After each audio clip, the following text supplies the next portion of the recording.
शहर से दूर जंगल के किनारे एक पुराना आश्रम खड़ा था। लोग कहते थे कि वहां कभी सन्यासियों ने अजीब अनुष्ठान किए थे और रात के समय अगर आप वहां जाते हैं तो अधूरी रोशनी आपको देखती है। रीना और अर्जुन, दो दोस्त, रोमांच की तलाश में उस आश्रम पहुंचे। हवेली जैसी उसकी बाहरी दीवारें टूट चुकी थीं और हर खिड़की से अजीब नीली रोशनी झलक रही थी।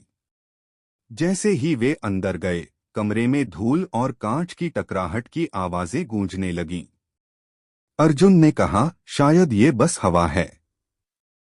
लेकिन तभी अचानक एक छोटी दीवार पर लिखा दिखाई दिया, जो रोशनी देख लेगा वह कभी अकेला नहीं रहेगा। रीना ने इसे पढ़ा और हंसी में उड़ा दिया। पर जैसे ही उसने आगे कदम बढ़ाया, नीली रोशनी तेज हो गई और कमरे का तापमान अचानक गिर गया।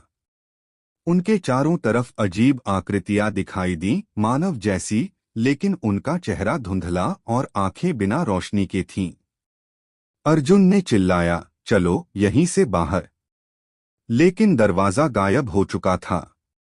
दीवारें जकड़ गईं और छत से अजीब फुसफुसाहटें आने लगीं। तुम्हारा स्वागत है, अब तुम हमारे साथ हो। रीना ने अपनी टॉर्च से रोशनी मारी। हर बार जब प्रकाश उसकी ओर जाता तो आकृतियां और भी करीब आ जातीं। वे धीरे धीरे उसकी सांसों की गहराई को महसूस कर रही थीं।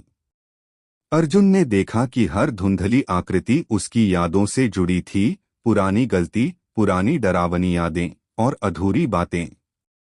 आखिर में वे एक कमरे में पहुंचे जहां जमीन पर सिर्फ एक पुराने नोटबुक पन्ने बिखरे थे।